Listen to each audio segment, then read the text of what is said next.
Chapter 12 atom, इसके important question देख लेते हैं बोर्ड एग्जाम के लिए। The atom is in itself, तो एटम कैसा होता है? न्यूट्रल होता है।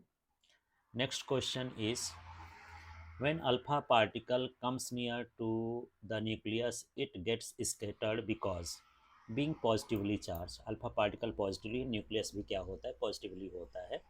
When an alpha particle comes near the nucleus, it gets scattered because due to electrostatic force. Alpha particle is alpha particle is a helium nucleus. This is question. Who discovered nucleus?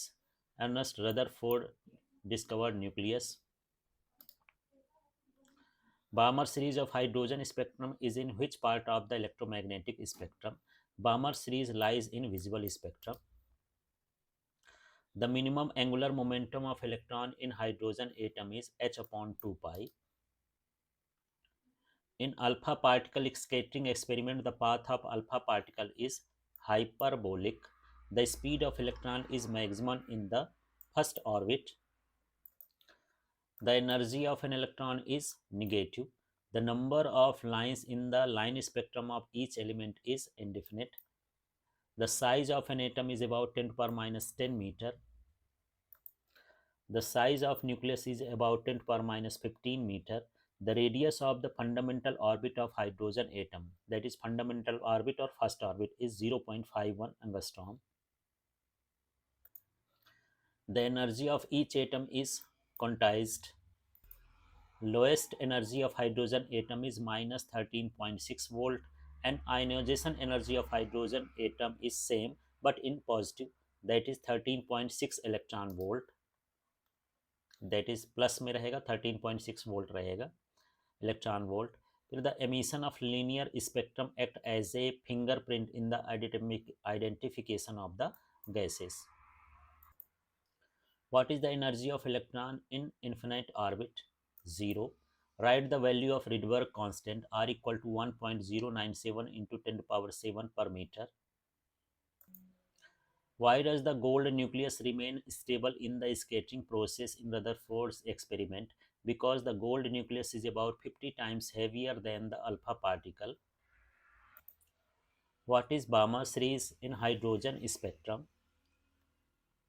When electron takes transition from the higher state to the second orbit, then produced spectrum is called Balmer series. It is equivalent to visible region, and the formula is 1 upon lambda equal to r in bracket 1/2 square, ये second number पर जो है आते हैं electrons from the 1/n square I hire orbit से।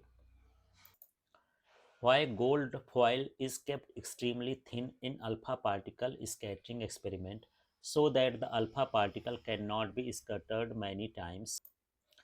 Write the assumptions of Bohr models, that is postulates of Bohr models or main points of Bohr model. Atomic postulates of Bohr's atomic model. Electrons revolve around the nucleus in stable orbits without emitting radiation. This is the first postulate. Electrons revolve in those orbits whose angular momentum is integral multiple of h upon 2 pi, where h is Planck's constant. This is second postulate. When electron takes transition from a non-radiative orbit to a lower energy, it emits a photon whose energy is equal to the difference between the energy of initial state and final state of electron, that is h nu equal to ei minus hf. Explain Bohr's second postulate according to de Broglie.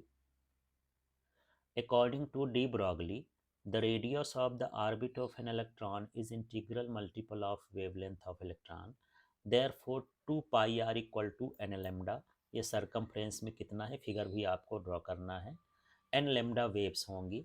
अब यहाँ पर हम क्या करेंगे, lambda की value क्या है? h upon M we, तो यहाँ पर लैम्डा की जगह पर h अपॉन एम वी लिख दिए हैं। अब यहाँ हम ट्रांसपोज कर दें एम वी का और इधर कर दिए हैं 2 पाई का, तो m v r equal to n h upon 2 pi. M v r की वैल्यू एंगुलर मोमेंटम की इक्वल होती तो L equal to n h upon 2 pi. इस तरह से ये सेकेंड पॉस्टुलेट का डेरिवेशन है। Right the limitation of Bohr's model. It is suitable for hydrogen-like atoms because in Bohr model, electric force between electrons and positive charge is included, while in atoms bigger than hydrogen, the electric force will be also act between electron and electron.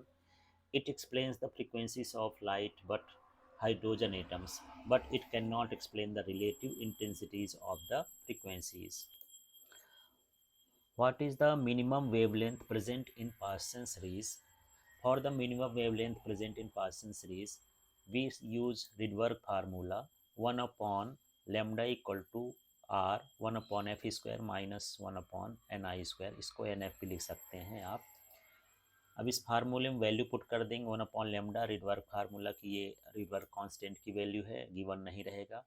यहाँ पर हमको जो series दिया है वो पासन series है, तो पासन सीरीज़ में यहाँ पर जो वैल्यू होगी ये 3 स्क्वायर हो जाएगा और यहाँ पर इसकी वैल्यू हो जाएगी इन्फिनिटी.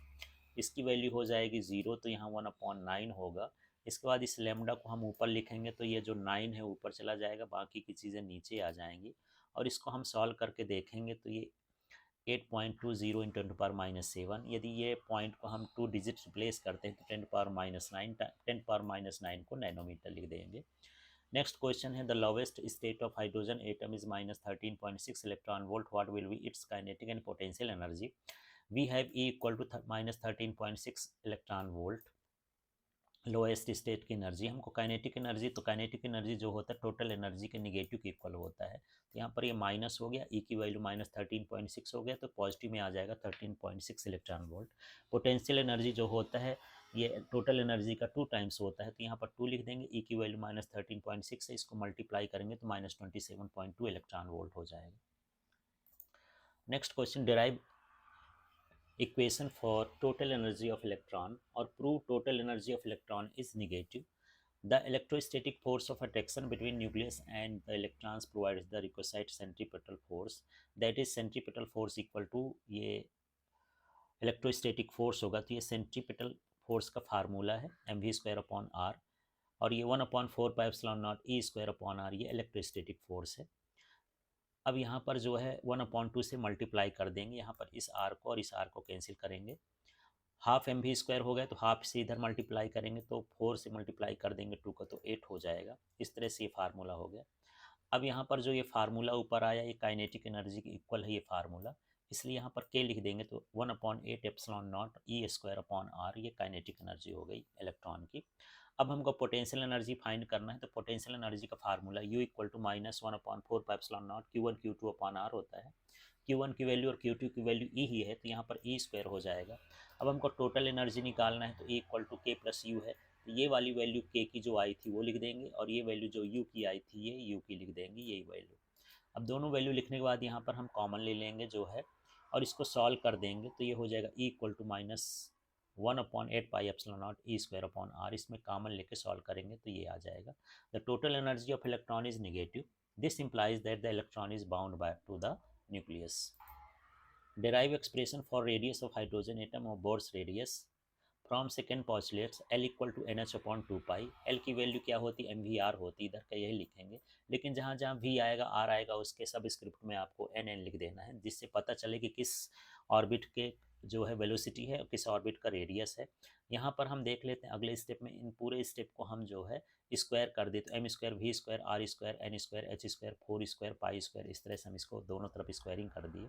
स्क्वायरिंग करने के बाद हम जानते हैं कि the electrostatic force of attraction between nucleus and nucleus provides the electrons provides the requested centripetal force. तो यहाँ पर ये सेंट्रीपिटल फोर्स का फार्मूला हो गया, ये जो है इलेक्ट्रोस्टैटिक फोर्स का फार्मूला. इसमें से इसको और इसको जो है कैंसिल कर देंगे तो हमारे पास ये बचेगा, या फिर कह सकते हैं कि हम इसको क्या करेंगे डिवाइड कर दिए हैं दोनों को, तो डिवाइड करेंगे फर्स्ट में से सेकंड से, तो ये हमारा फर्स्ट इक्वेशन से आ गया, सेकंड इक्वेशन का वैल्यू है और सारी वैल्यू किस तरह से डिवाइड करेंगे, तो यहाँ ये फर्स्ट इक्वेशन की वैल्यू इसको भी फर्स्ट इक्वेशन से ले लिए हैं और ये सेकंड इक्वेशन की वैल्यू है. इस तरह से दोनों वैल्यू को हम क्या करेंगे डिवाइड करेंगे.